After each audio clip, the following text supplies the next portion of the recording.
ଅନେକ ଦିନ ତଳର କଥା। ଗୋଟିଏ ଜଙ୍ଗଲରେ ବିଲୁଆ ଆଉ ବାଘ ଦୁଇ ସଙ୍ଗାତ ଥିଲେ। ଜଙ୍ଗଲର ଅନ୍ୟ ପ୍ରାଣୀମାନେ ତାଙ୍କ ବନ୍ଧୁତ୍ୱ ଦେଖି ବହୁତ ଈର୍ଷା କରୁଥିଲେ। ଦିନେ ଗୋଟିଏ ହାତୀ ନଈରେ ଗାଧୋଉଥିଲା। ସେଇ ନଈକୁ ବିଲୁଆ ବି ଗାଧେଇବାକୁ ଗଲା। କିରେ ବିଲୁଆ, ତୁ ଏ ନଈକୁ କାହିଁକି ଆସିଛୁ? ମୁଁ ଗାଧେଇବାକୁ ଆସିଛି ଭାଇ। ଆଁ, ତୋର ଏତେ ସାହସ? ମୁଁ ଜଙ୍ଗଲର ସବୁଠୁ ବଡ଼ ପ୍ରାଣୀ। ମୁଁ ଏଇ ନଈରେ ଗାଧୋଉଛି ମାନେ ତୁ ଦୂରେଇକି ରହିବା କଥା। ସାମାନ୍ୟ ବିଲୁଆ ହେଇ ମୋ ସହ ଗାଧେଇବାକୁ ଚାଲି ଆସିଲା। ଦେଖ ହାତୀ ଭାଇ, ଆମେ ସମସ୍ତେ ମିଶିକି ଜଙ୍ଗଲରେ ଚଳୁଛେ, ତେଣୁ ଜଙ୍ଗଲର ସବୁ ଜାଗା ଉପରେ ସମସ୍ତଙ୍କର ସମାନ ଅଧିକାର ଅଛି। ଆଉ କୌଣସି ପ୍ରାଣୀକୁ ଛୋଟ ଭାବିବା ବା କହିବା ହେଉଛି ମୂର୍ଖାମି। ଦିଆସିଲି କାଠି ଛୋଟ ହେଲେ ବି ନିଆଁ ଲଗେଇବାରେ ସାହାଯ୍ୟ କରେ। କ'ଣ ହେଲା? ତୁ ମୋ ସହ ଯୁକ୍ତି କରୁଛୁ? ମୂର୍ଖମାନଙ୍କୁ ଭଲ କଥା ଯୁକ୍ତି ଭଳି ଲାଗେ। ଶରୀର ବଡ଼ ହେଲେ କ'ଣ ହେଲା, ତମର ବୁଦ୍ଧି ବହୁତ ଛୋଟ। ବିଲୁଆ କଥାରେ ହାତୀ ବହୁତ ଜୋରରେ ରାଗିଗଲା। ସେ ବିଲୁଆକୁ ଗୋଟାଏ ଶକ୍ତ ଗୋଇଠା ପକେଇଲା ଯେ ବିଲୁଆ ଉଡ଼ିକି ଯାଇ ବହୁତ ଦୂରରେ ପଡ଼ିଲା। ବିଲୁଆ ସବୁ କଥା ଯାଇ ବାଘ ଆଗରେ କହିଲା। ବାଘ ବିଲୁଆକୁ ସାଙ୍ଗରେ ନେଇ ପଶୁ ସଭାରେ ଯାଇ ପହଞ୍ଚିଲା। ଦୁଇ ଜଣ ମିଶି ସିଂହ ଆଗରେ ଅଭିଯୋଗ କଲେ। କିରେ ହାତୀ, ଇଏ ଯାହା କହୁଛି ସେସବୁ କ'ଣ ସତ? ମହାରାଜ, ଇଏ ମିଛ କହୁଛି। ମୁଁ ତାକୁ ମୋ ସହ ଗାଧେଇବାକୁ ମନା କଲି ବୋଲି ସେ ମୋ ବୁଦ୍ଧି ଛୋଟ ବୋଲି କହି ମୋତେ ଉପହାସ କଲା। ମହାରାଜ, ଇଏ ମୋତେ ଆଗ ଛୋଟ ପ୍ରାଣୀ ବୋଲି କହିଲା। ଇଏ ମିଛ କହୁଛି, ଇଏ ମିଛ କହୁଛି ମହାରାଜ। ଇଏ ମିଛ କହୁଛି। ସଭାରେ ଦୁହିଁଙ୍କ ଭିତରେ ବହୁତ ସମୟ ପର୍ଯ୍ୟନ୍ତ ଯୁକ୍ତିତର୍କ ଚାଲିଲା। ବିଲୁଆ ହାତୀ କଥାରେ ରାଗିକି ହାତୀକି ବହୁତ ଜୋରେ କାମୁଡ଼ି ପକେଇଲା। ବିଲୁଆ, ସଭାରେ ତୁ ହାତୀ ଉପରେ ଏମିତି ଆକ୍ରମଣ କରି ସଭାର ମର୍ଯ୍ୟାଦା ଭଙ୍ଗ କରିଛୁ। ସେଥିପାଇଁ ତତେ ଦଣ୍ଡ ମିଳିବ। ହେଲେ ମହାରାଜ, ସେ ମିଛ କହୁଛି। କିଏ ମିଛ କହୁଛି କିଏ ସତ କହୁଛି ସେ କଥା ପରେ ବିଚାର କରାଯିବ। ରାଜସଭାରେ ହାତୀ ଉପରେ ଏମିତି ଆକ୍ରମଣ କରି ତୁ ନିଜେ ନିଜକୁ ଦୋଷୀ ବୋଲି ପ୍ରମାଣିତ କରିଦେଇଛୁ। ହେଲେ ଏଇଟା ଅନ୍ୟାୟ ମହାରାଜ। ରାଜାଙ୍କୁ ତୁ ନ୍ୟାୟ ଅନ୍ୟାୟ ପଢ଼େଇବୁ? ଶୁଣ, କାଲିଠୁ 5 ଦିନ ପର୍ଯ୍ୟନ୍ତ ତୁ ତ ଗୁମ୍ଫାରୁ ବାହାରିବୁନି। ଆଉ ଜଙ୍ଗଲର କୌଣସି ଜିନିଷ ତୁ ବ୍ୟବହାର କରିପାରିବୁନି। ଯଦି କୌଣସି ପ୍ରାଣୀ ବିଲୁଆକୁ ସାହାଯ୍ୟ କରନ୍ତି ବା ତା ସହ କଥା ହୁଅନ୍ତି, ତେବେ ତାଙ୍କୁ ଜଙ୍ଗଲରୁ ସବୁଦିନ ପାଇଁ ତଡ଼ି ଦିଆଯିବ। ବାଘ ଆଉ ବିଲୁଆ ମନ ଦୁଃଖରେ ରାଜସଭାରୁ ଫେରିଲେ। ବନ୍ଧୁ, ତମ ସହ ହେଇଥିବା ଅନ୍ୟାୟ ପାଇଁ ମୁଁ ବହୁତ ଦୁଃଖିତ। ଆମେ ରାଜସଭାକୁ ନ ଯାଇଥିଲେ ତମକୁ ଏ ଦଣ୍ଡ ମିଳିନଥାନ୍ତା। ଛାଡ଼, ତମେ ମନ କଷ୍ଟ କରନି ବନ୍ଧୁ। ଯାହା ହବାର ଥିଲା ହେଲା, ସେସବୁ ଭାବି ଆଉ ଲାଭ ନାହିଁ। ହେଲେ ବନ୍ଧୁ, ତମେ ନ ଖାଇ ପିଇ 5 ଦିନ କେମିତି କାଟିବ? ତମେ ସେ କଥା ଚିନ୍ତା କରନି, ମୁଁ କିଛି ଉପାୟ ନିଶ୍ଚୟ ବାହାର କରିବି। ବାଘ ସେଠୁ ଚାଲିଗଲା। ବିଲୁଆ ଗୁମ୍ଫାରେ ବନ୍ଦୀ ହେଇ ରହିଲା। 2 ଦିନ ବିତିଗଲା।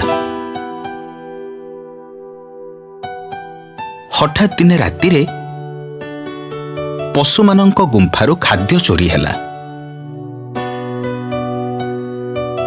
ମହାରାଜ, ମୋ ଗୁମ୍ଫାରେ ମୁଁ 10ଟା କେନ୍ଦୁ ରଖିଥିଲି। ସକାଳେ ଉଠି ଦେଖିଲା ବେଳକୁ ଆଉ ଗୋଟେ ବି କେନ୍ଦୁ ନାହିଁ। ମହାରାଜ, କାଲି ରାତିରେ ମୁଁ ଆଖୁ ଖାଇବି ବୋଲି ଆଣିଥିଲି। ଖାଇବାକୁ ଗଲା ବେଳକୁ ଦେଖିଲି ମୋ ଆଖୁ କିଏ ନେଇ ଯାଇଛି। ମହାରାଜ, ମୋ ଘରୁ ବିଡ଼ାଏ ମୂଳା ଚୋରି ହେଇଛି। ପଶୁମାନେ ଗୁମ୍ଫାରୁ ଯାହା ଯାହା ଚୋରି ହେଇଥିଲା ସବୁ ଯାଇ ସିଂହ ଆଗରେ କହିଲେ। ଏକଥା ଶୁଣି ସିଂହ ବଡ଼ ଚିନ୍ତାରେ ପଡ଼ିଲା। ତମେ ମାନେ ବ୍ୟସ୍ତ ହୁଅନି, ମୁଁ ଆଜି ରାତିରେ ଜଙ୍ଗଲରେ ପହରା ଦେବି। ମୁଁ ବି ଦେଖିବି ଜଙ୍ଗଲରୁ କିଏ ଚୋରି କରୁଛି।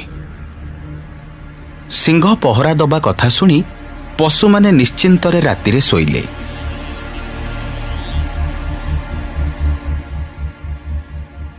ସିଂହ ରାତି ଅଧ ଯାଏ ଜଙ୍ଗଲରେ ବୁଲିଲା, ହେଲେ କାହାକୁ ବି ଦେଖିବାକୁ ପାଇଲାନି।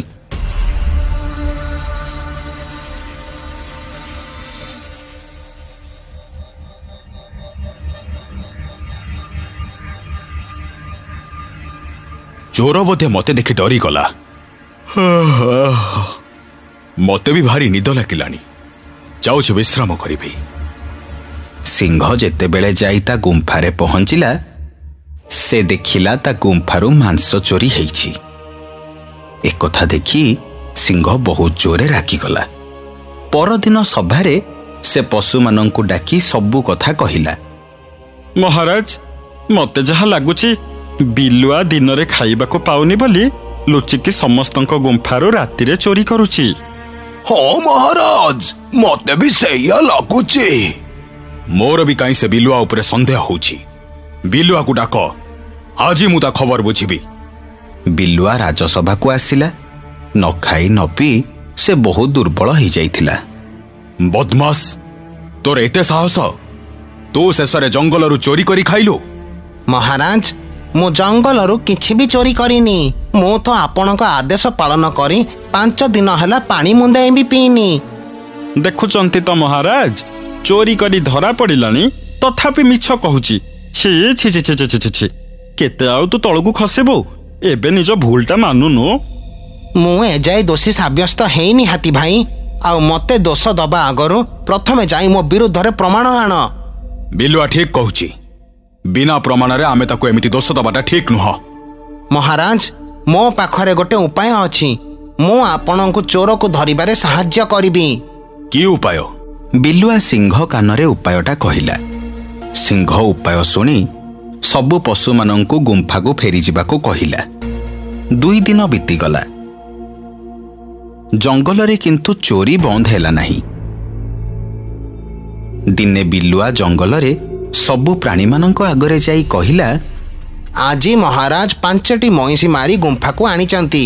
ସତରେ ଆମ ମହାରାଜ ବହୁତ ଶକ୍ତିଶାଳୀ। 5ଟି ମଇଁଷି ଶିକାର କରିବା କ'ଣ ସହଜ କଥା? ରାତି ହେଇଗଲା। ସବୁ ପଶୁମାନେ ସିଂହର ଗୁମ୍ଫା ପାଖରେ ଜଗିଲେ। ବିଲୁଆର ଉପାୟ ଅନୁସାରେ ସିଂହ ଯାଇ ଗୁମ୍ଫାରେ ଲୁଚି ବସିଲା।